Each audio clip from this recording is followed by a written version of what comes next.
आमच्या मित्रांनी जे पुस्तक लिहिलेलं आहे ते अगदी कन्साईज ल्युसिड ज्याला म्हणू, जे कुणालाही अंडरस्टँड होईल असं, जेणेकरून त्याच्यामधून जो मेसेज द्यायचा आहे तो मेसेज सर्वांपर्यंत पोहोचला पाहिजे. त्याच्यासाठी कुणाला पुस्तकाशिवाय इतर कोणत्या गोष्टीची आवश्यकता भासू नये, कोणत्या गायडन्सची आवश्यकता भासू नये. या सर्व गोष्टीचा उहापोहा त्याच्यामध्ये अत्यंत सुलभ भाषेमध्ये केलेला आहे. त्याच्यामध्ये नकाशा आहेत, पिक्टोरियल डायग्राम्स आहेत, त्याच्यामध्ये ब्रॅकेट्समध्ये तुम्हाला इम्पॉर्टंट गोष्टी आठवण्यासाठी किंवा रिमाइंड करण्यासाठी दिलेल्या आहेत. आणि फ्लो अत्यंत उत्तम आहे, ज्याच्या माध्यमातून आपल्याला एक सहजपणे इतिहास समजेल, त्याच्यातून आपल्याला उमजेल आणि जेणेकरून आपल्याला लक्षात राहून याच्यामधून जे शिकायचं आहे ते शिकून आपण पुढे जाऊ शकू. म्हणून प्रथमतः आपल्या मित्रांचं आपल्या सर्वांच्या वतीनं मी अभिनंदन करतो की अशा एक चांगल्या प्रकारचं पुस्तक आपण आपल्या सर्वांच्या अभ्यासासाठी, इतिहासाच्या अभ्यासासाठी आणि महाराष्ट्र आणि भारतामधल्या मराठी तरुणांच्या योगदानासाठी हे आणलेलं आहे. ही अत्यंत चांगली गोष्ट आहे. आता राहिला स्पर्धा परीक्षा किंवा करिअर या बाबतीत आपल्याला ज्यावेळेस मार्गक्रम करायचा असतं, तर आपण ग्रॅज्युएट होत असताना किंवा 10वी नंतर विशेष करून आपण बघत असतो की 10वीला आपल्याला मेरिटमध्ये यायचं. आमच्या काळात 60% मार्क पडले, फर्स्ट क्लास आला म्हणजे जय जयकार व्हायचा. आता 99% आला तरी 1% कमी का पडला म्हणून मार भेटतो. ही आज आपली परिस्थिती झालेली आहे. आणि ज्याला 99% 10वीला भेटतात, 12वीला मात्र त्याला 99% भेटतील याची शाश्वती आज राहिलेली नाही आहे. आणि ज्याला कदाचित 10वीला 35% मार्क असतील, तो कदाचित जगामधलं सर्वात चांगलं इन्व्हेन्शन सुद्धा करू शकतो. असे अनेक उदाहरण जगामध्ये, भारतामध्ये, महाराष्ट्रामध्ये आहे. परंतु आपल्याकडे अशी प्रथा पडलेली आहे की 10वीला मेरिटमध्ये आला पाहिजे, 12वीला मेरिटमध्ये आला पाहिजे, जेणेकरून मग डॉक्टर, इंजिनियर, IIT, IIMs आणि याच्यापैकी काही होता नाही आलं तर आपली पब्लिक सर्व्हिस IAS IPS पासून PSI पर्यंत सगळ्या सर्व्हिस आहेत हे आपण एक बघतो.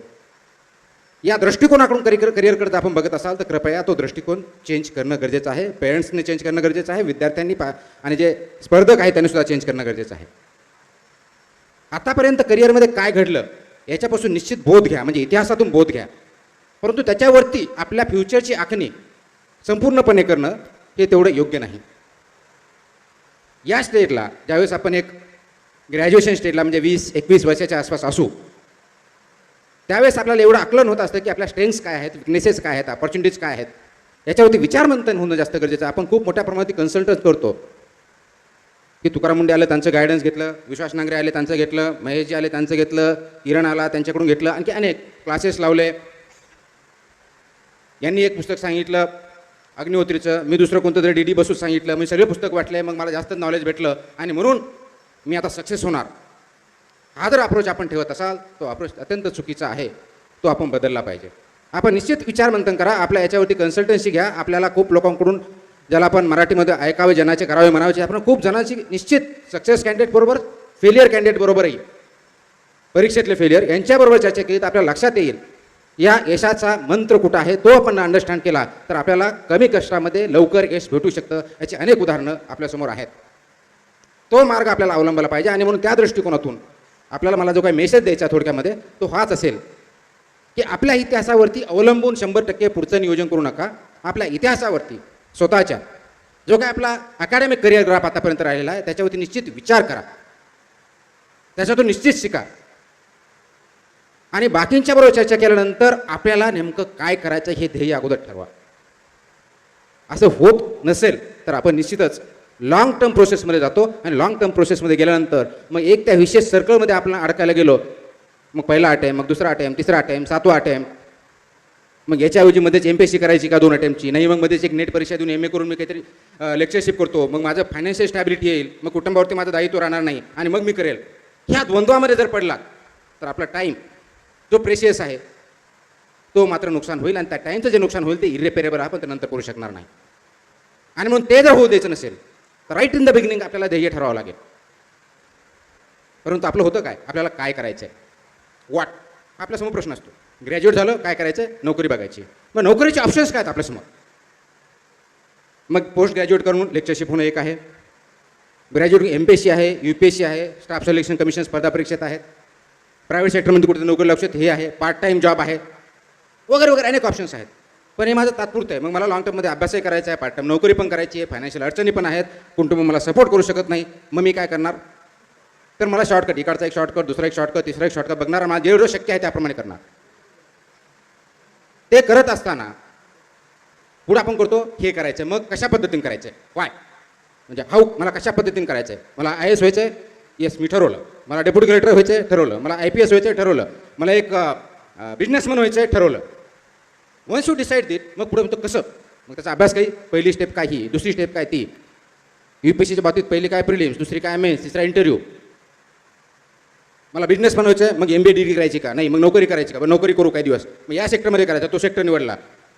त्याच्यानंतर त्या नोकरीत लागलो, मग काही जनरल मॅनेजर पण पोहोचलो. मग जनरल मॅनेजर पोहोचल्यानंतर मग मला शेवटी CEO पर्यंत जायचं. मग पार्टनर कसं होणार, CEO कसं होणार, याप्रमाणे हाऊ. आणि सरते शेवटी विचार, त्याला नोकरी लागल्यानंतर आपण स्टॅबलाइज झाल्यानंतर विचार करतो, मला नेमकं काय अचीव करायचं, नोकरी करायची होती, पैसे कमवायचे होते, नाव कमवायचं होतं, का दुसरं काय माझा गोल होता. मग त्यावेळेस विचारतो आपण, हे सगळं एक 10 वर्षाची सर्व्हिस झाल्यानंतर कोणत्या कंपनीत, हे सर्व मी कशासाठी करतोय, वाय. नोकरी करतोय कशासाठी, कुटुंब आहे, व्यवस्थित घर आहे, कम्फर्टेबल लाईफ आहे, मग ह्याच्यापेक्षा वेळा मला काही करायचं आहे का, मग ही नोकरी सोडून दुसरं काही करायचं आहे का, नाही मी आता एक ब्रँड तयार केला, मला दुसरं काही करायचं आहे का, वाय, हा प्रश्न त्यावेळेस होतो. अनफॉर्च्युनेटली ही चूक आपल्या त्यावेळेस लक्षात येत नाही ज्यावेळेस आपण त्या तरुण वयात काम करत असतो. आणि तिथं जर आपण ही चूक अवॉइड केली तर आपल्यामध्ये खूप मोठा चेंज होऊ शकतो. आणि ते सांगण्यासाठी मला तुमचा काही वेळ पाहिजे, त्यासाठी मी तुमच्यासमोर आज उभा आहे. जगामधला सर्वात सक्सेसफुल माणसं जे कोणते असतील, त्याच्यामध्ये अगदी महात्मा गांधी असतील, नेल्सन मंडेला असतील,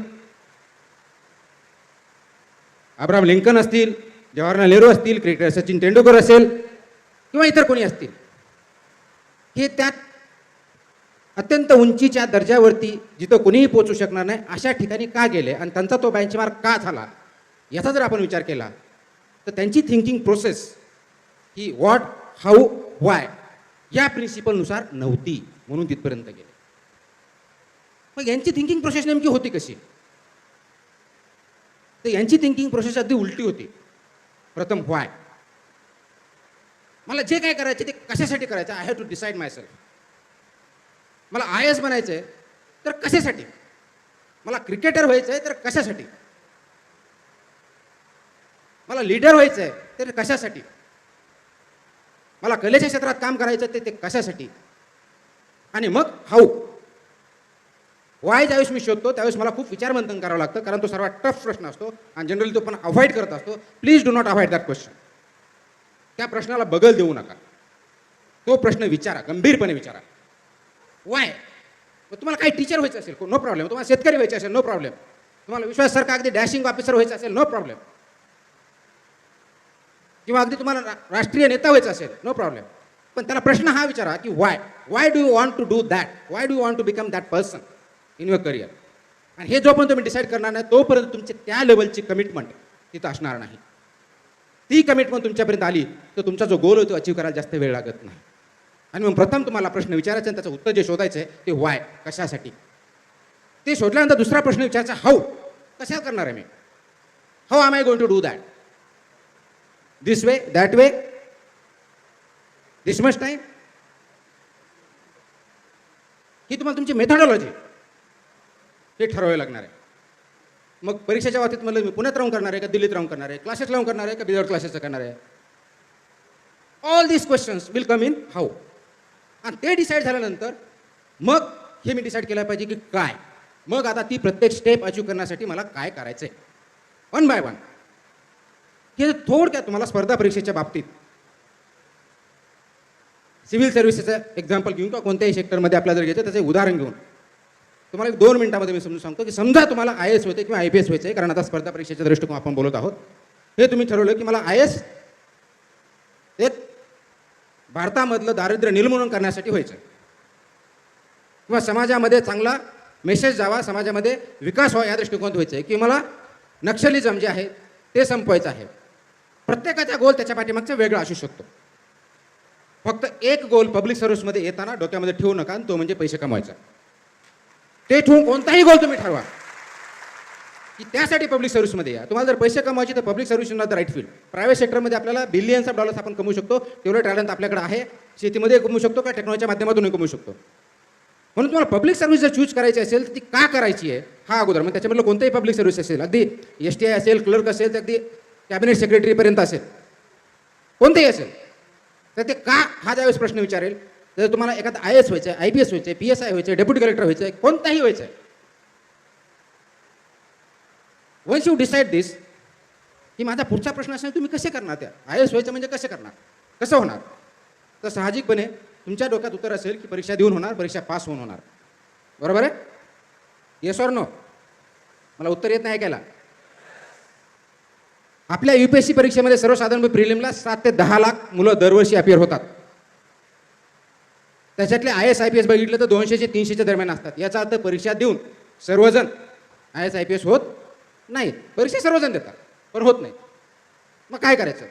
परीक्षा शिवाय होताना नाही मान्य आहे, ते माध्यम आहे, पण परीक्षा दिल्याने होत नाही. तुम्ही म्हणा चांगला अभ्यास करून होणार, चांगला अभ्यास करूनही होत नाही. लेट मी व्हेरी क्लिअर, चांगला अभ्यास करूनच होणार नो. म्हणजे नेमकं काय करायचं? मी समजा इतिहास हा पुस्तक, आणि आमच्या तिघांमधला जर धागा बघितला तर एक कॉमन, सगळ्यांचा इतिहास हा विषय होता, तिघांचा होता. आणि दुसरे विषय त्यांचे होते, माझा एक राज्यशास्त्र दुसरा विषय होता, माझा प्रायमरी राज्यशास्त्र होता, सेकंड ऑप्शन माझा हिस्ट्री होता. आता राज्यशास्त्राचं आणि इतिहासाचं नातं असं आहे, history is what has happened in the past आणि politics is the possibility of future which is going to history tomorrow.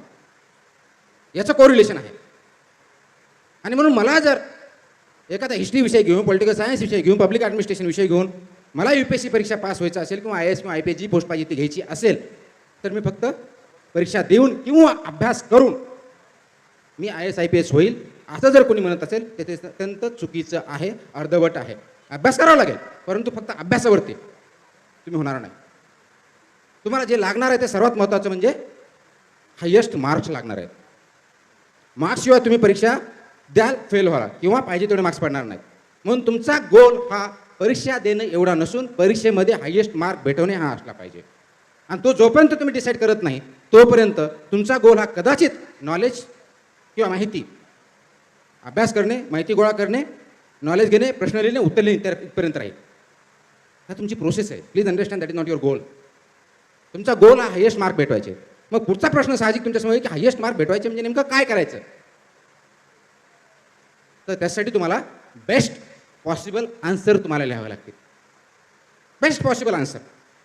उत्तरं सगळे लिहितात. मेन्स प्रिलिम परीक्षा झाल्यानंतर मेन्समध्ये सगळ्या ऑप्शनचे सगळे उत्तर लिहितात. कोणी 10 पूर्ण लागतं, कोणी 5 लावतं, कोणी एकही लावत नाही. आणि ज्यावेळेस निकाल येतो ज्याची एकही पुरवणी नसते तो टॉपर असतो. कारण तो जास्त लिहिलं म्हणजे चांगलं लिहिलं किंवा योग्य लिहिलं असा अर्थ होत नाही. आणि म्हणून जास्त म्हणजे तुम्हाला हायेस्ट मार्क भेटायचे असेल तर यू शुड नो मला हायेस्ट मार्क कसे भेटतील.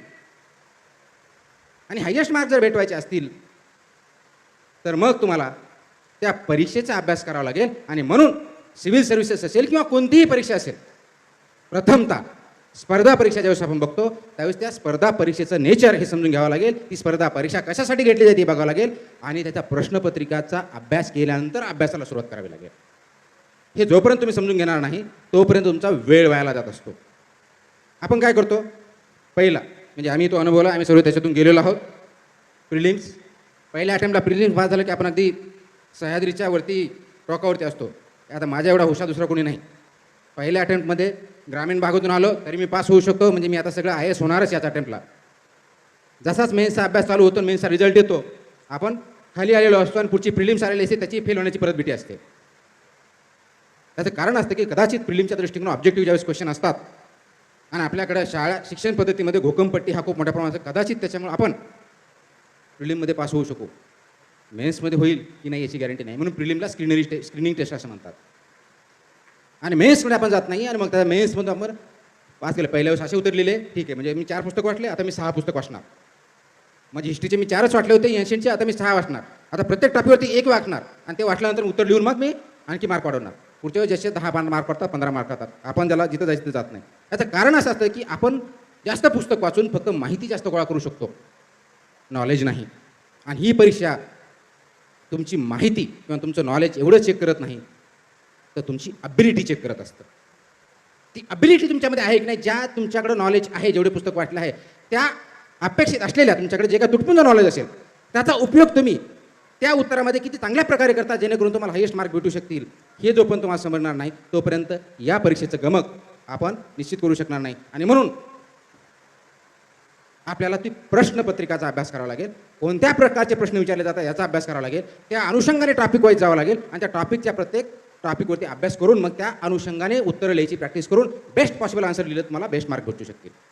आणि म्हणून आपला जो प्रवास NCERT पुस्तक वाचणं, प्रिलिम पास वाचणं, मेन्समध्ये जास्त पुस्तक वाचणं, मेन्समध्ये जाणं, इंटरव्ह्यू पण जाणं, परत वापस येणं, हा करण्याच्या ऐवजी मला 1100 मार्क पाहिजेत कट ऑफला मला IAS होण्यासाठी. तर 1100 मार्क भेटवण्यासाठी मला काय पाहिजे, तर माझ्या ऑप्शनमध्ये मला एवढे भेटवायचेत, माझ्या GS मध्ये एवढे भेटवायचेत, मला AC मध्ये एवढे भेटवायचेत. त्या अनुषंगाने मला प्रत्येक प्रश्न असा उत्तर द्यायचा आहे आणि त्या अनुषंगाने जरी मी अभ्यास केला तर पर्यायानं आम्हाला जे 3-4 अटेम्प्ट लागले तुम्हाला ते पहिल्या अटेम्प्टमध्ये होऊ शकतं.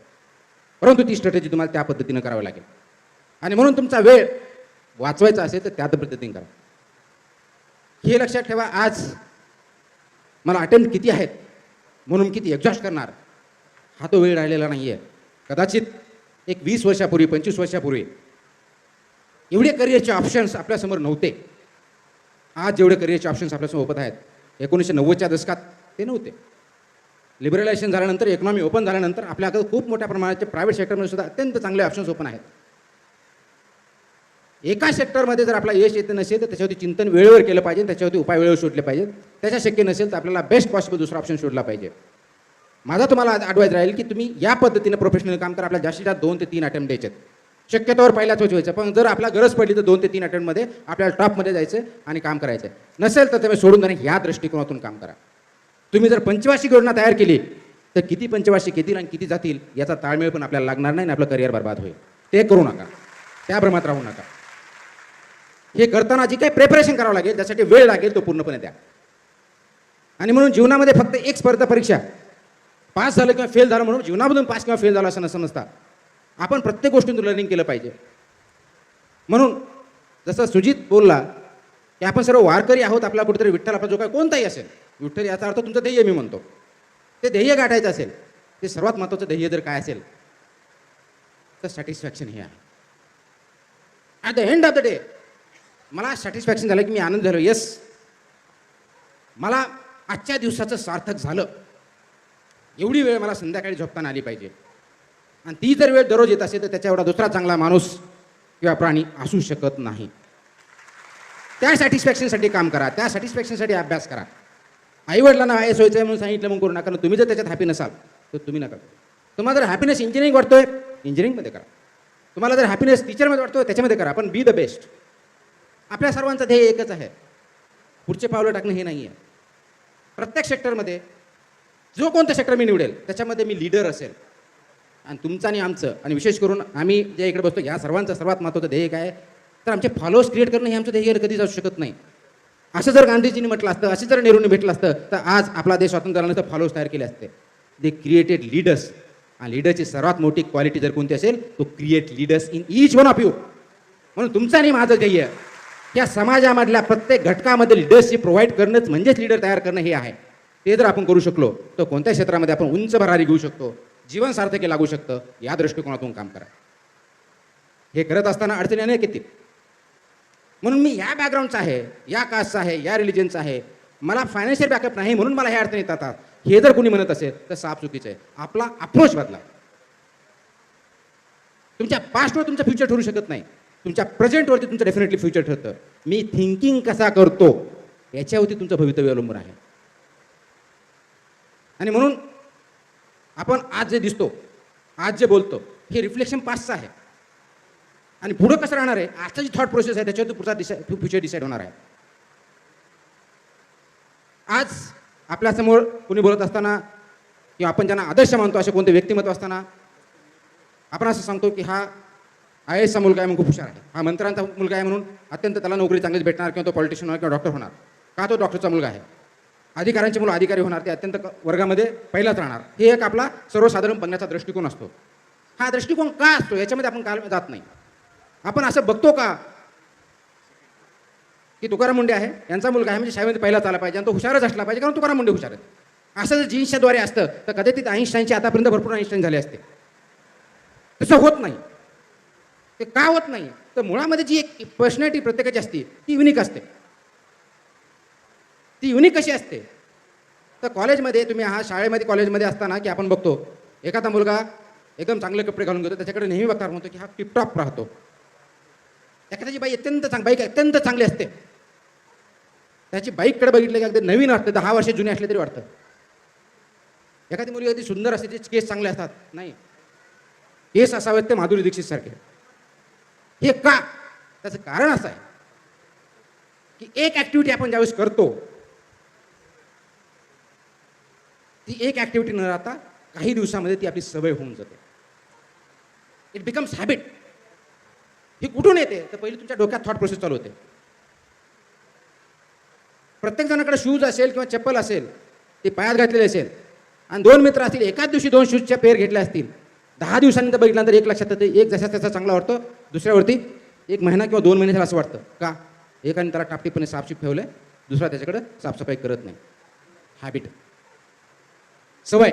ही सवय तुमच्या थिंकिंगमध्ये येते. आणि म्हणून जे सक्सेसफुल कॅन्डिडेट माणसं आहेत, त्यांना त्या सवयी जडत असतात आणि त्या सवयी घडवल्या जात असतात. म्हणून ती प्रोसेस तुमच्या थिंकिंगमुळे चालू करा की मला